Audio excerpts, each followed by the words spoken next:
Don't have time for this. Find your purpose, find your people, find your place. The principal choice. Hold on. You're cutting corners again. Yeah. Let's rewind that. Okay. You got it. You can do it. Okay. Thank you. Yeah.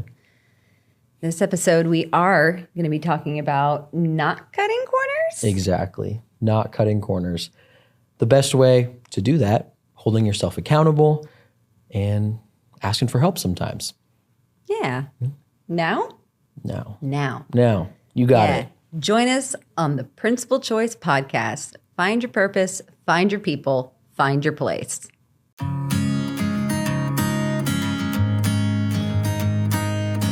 Welcome back to the Principal Choice podcast.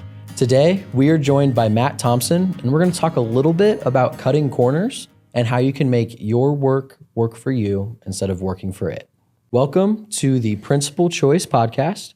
Today, we're going to talk about cutting corners, how to make your work for you, and not cut corners as much because it's not a really good idea. Mm-hmm. So, Matt, what is a time where you cut corners and it just bit you in the butt, it just hurt you?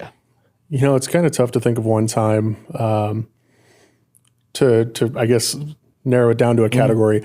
I'm someone who really enjoys spreadsheets. I love automating them and making things kind of do the math or just making things simple. But then I try to cut corners by copying a spreadsheet that I made in the past and putting it somewhere else. And I just don't take all the pieces with me. And so then it falls apart while we're in the middle of trying to build it for its new task. Just about every time that I try to take from my previous work to cut that corner instead of starting fresh using the lessons I've learned from having done that task previously, causes some issues. That makes sense. So not copying your old work, instead saying, I've learned something new over the past year since I've done this type of spreadsheet. Let's just start it fresh. Trying to find fun in that. Yes, basically. 100%. Enjoyment.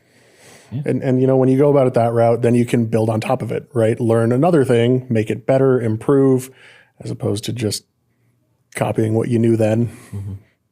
Absolutely. And I think, understanding what you're needing from the work and being able to input that to help it move forward is really beneficial. And it can change on a dime, those sort of formulas and situations. Now, to kind of help still feel like you're kind of not starting over from scratch over and over again where you feel like you're getting behind or anything like that, what are some tips or tricks that you usually do to kind of help you remember certain formulas for certain things? Do you have like notes with like little formulas out for that? Or what other tools do you use to kind of help mainstream that? Sure. So I definitely still reference the previous things I've done, right? I'll go pull up that spreadsheet, take a look at what formula I used. That way I can then recreate it. Another thing that I found really beneficial is Microsoft Copilot is great. If you just say, this is what I want to do in here, how do I do that? It doesn't always translate directly, but it'll usually get me kind of along the right path. And then a couple Google searches later, I have enough understanding to implement it. But it's just, keeping track of what I've done instead of just copying it, Mm-hmm. Yeah, that makes sense. I know for me, like even outside of like the spreadsheet world or Excel world, I tend to cut corners a lot when I get stressed. I'm sure probably we all, I see the nodding heads. Yeah. Oh yeah. What are some ways that you stop yourself from, you recognize you're stressed and then, let me cut this corner here and cut this corner here. What are ways that you stop yourself to say, no, like I can't do that? Admittedly, that's something I should still work on a little bit more.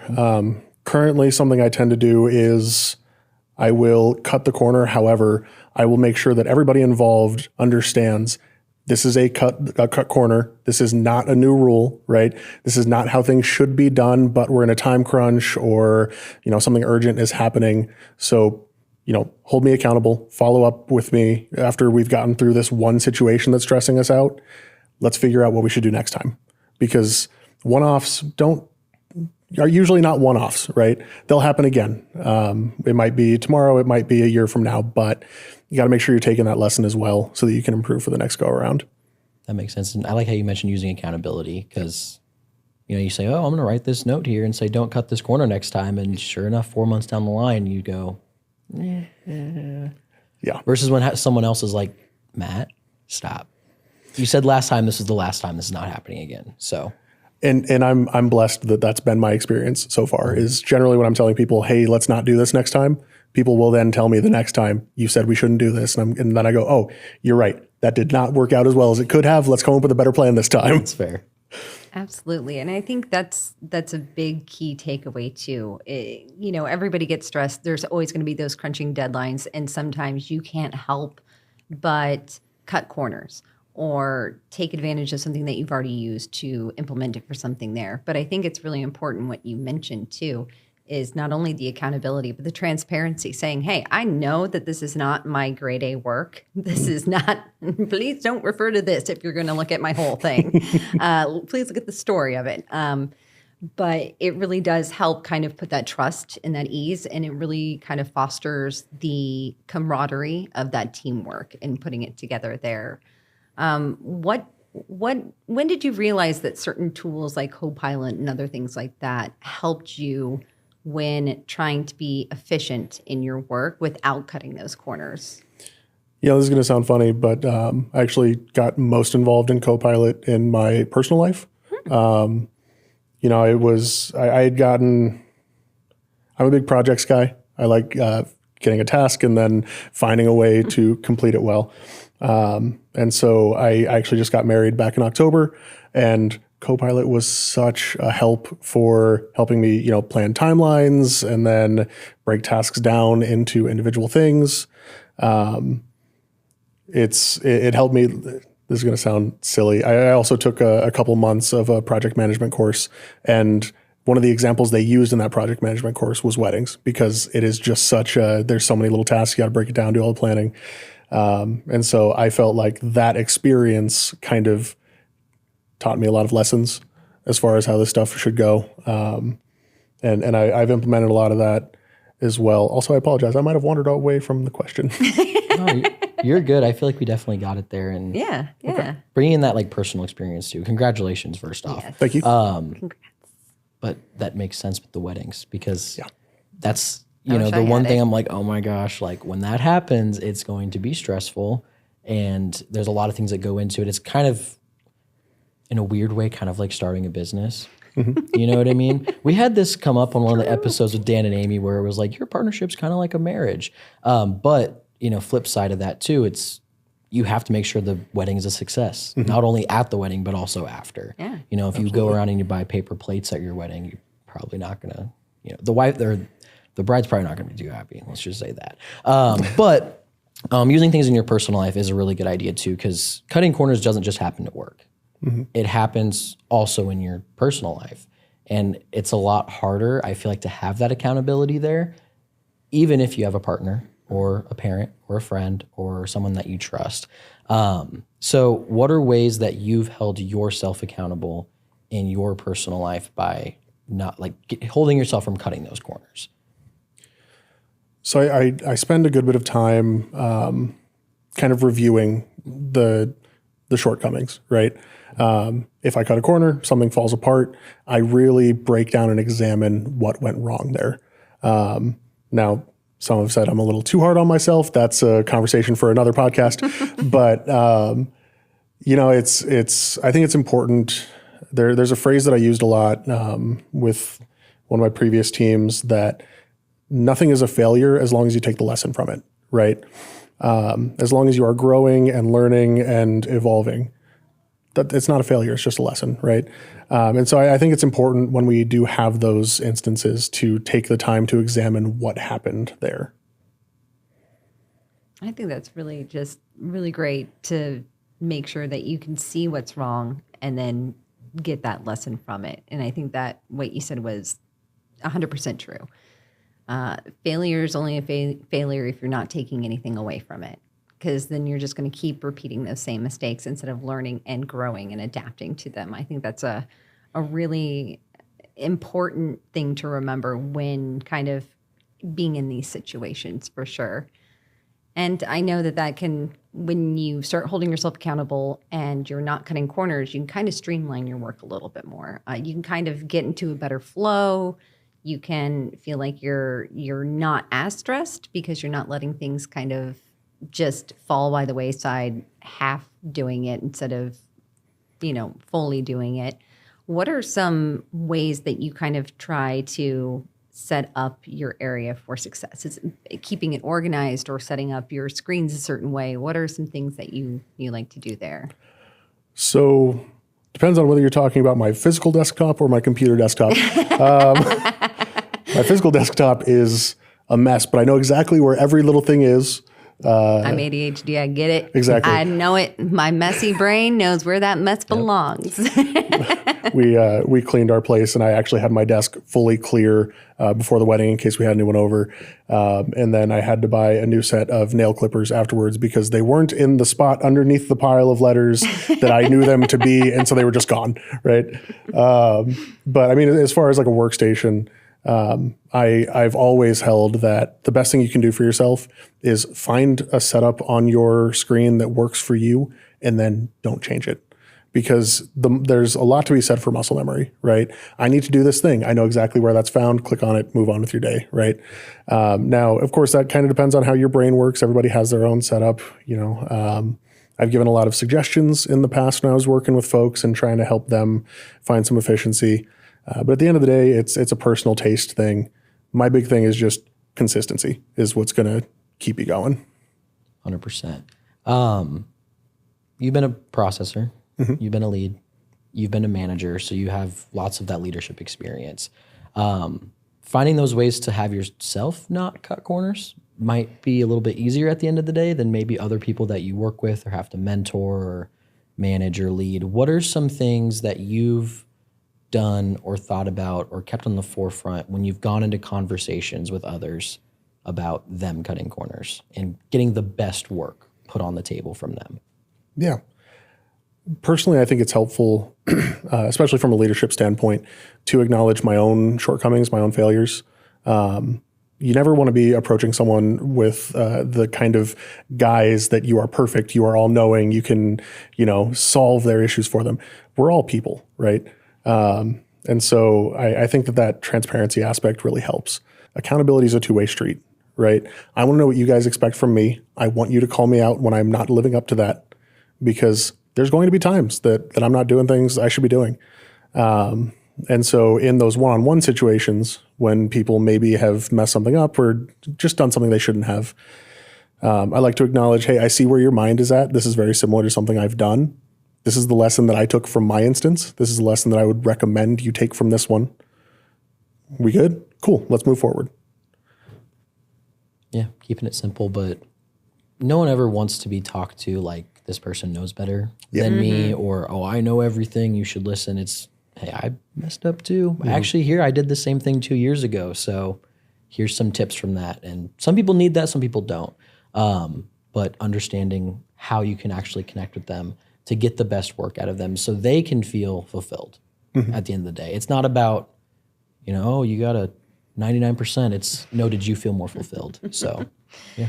Yeah. I keep on going back to what you were just saying there too, is that you mentioned you were in that situation.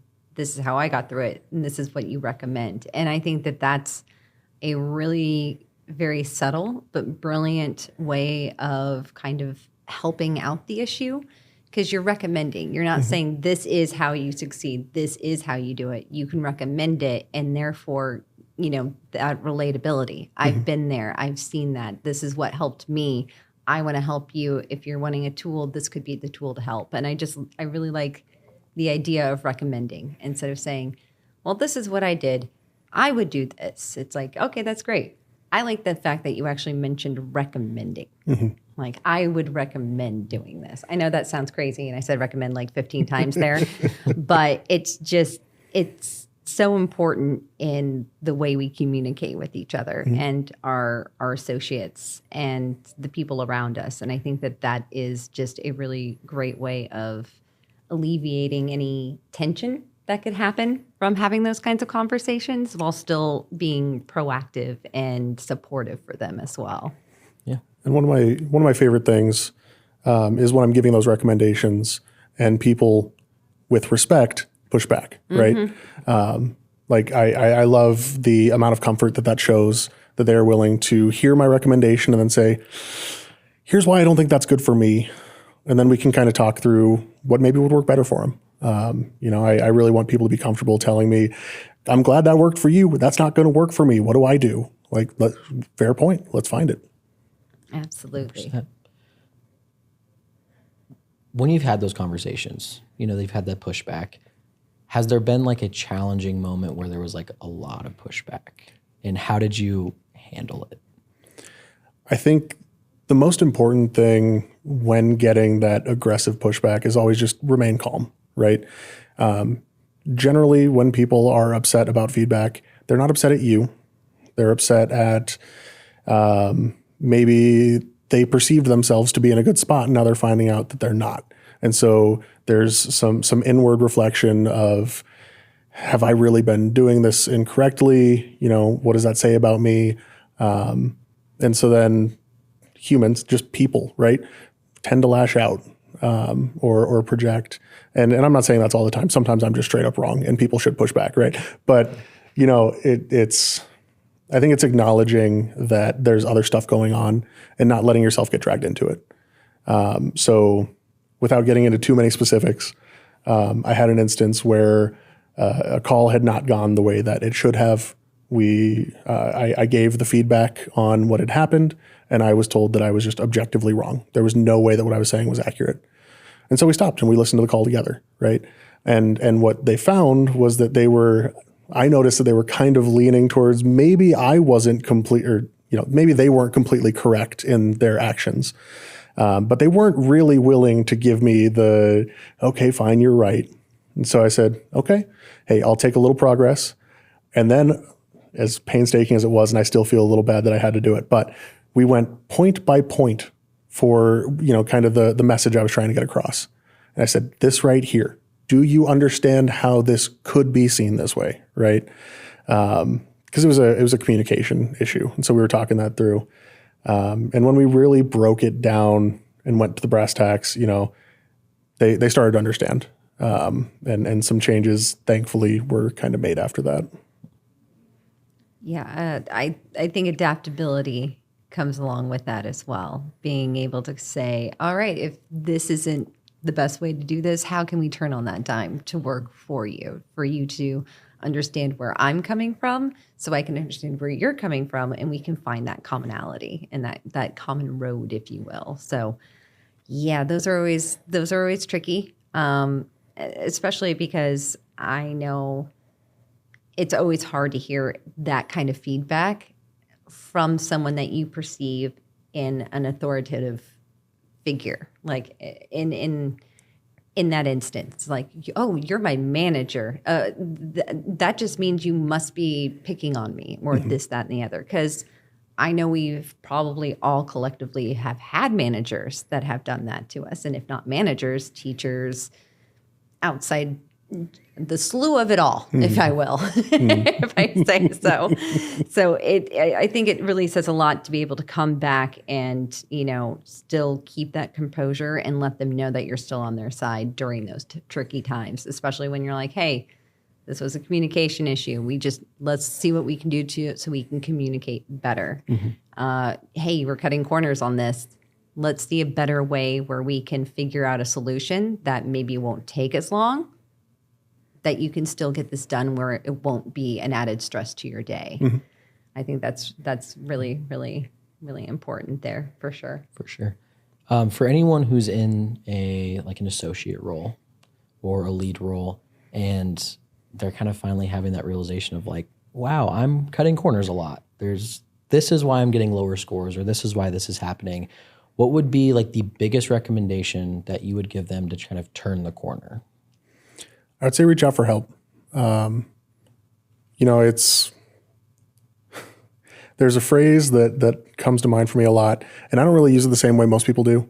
Everybody always says, it's not what you know, it's who you know. And they're talking about nepotism. They're talking about favoritism. They're talking about getting into places not because you deserve it, but because you're friendly with someone who makes that decision, right? But the way I think about it is any individual can only know so much, right? There are limits to what the human brain can handle. But if you get a lot of brains together, you're set, right? Eventually, all of the knowledge that exists within humanity will be found if you get enough people together. There are absolutely weak areas that I have that no matter how much I've worked on them, I just can't seem to progress very much more. But I know people who are good in those areas. And so I know how to rely on those others, get that feedback. And so I think really the best thing someone can do in that situation is ask for help. There's going to be someone who has advice to offer. Thank you, Matt, for joining us on today's episode, talking about cutting corners and taking accountability and how to get around those things without getting around them, if that makes sense. Making sure you're not cutting the corners to get through those items. It was really insightful, and we appreciate having you on. It was an honor to be here. Thank you for having me. Thank you. So, learned a little something today, right? Yeah. No more cutting corners. No, Yeah, no okay. more cutting corners. I learned a lot today, from making sure I'm holding myself accountable to being transparent with my team and other associates on the work that I'm doing and more. So if you would like to learn more like I did, please be sure to check out our show notes below. And thank you again for joining us on this episode of the Principal Choice Podcast. Find your purpose, find your people, and find your place.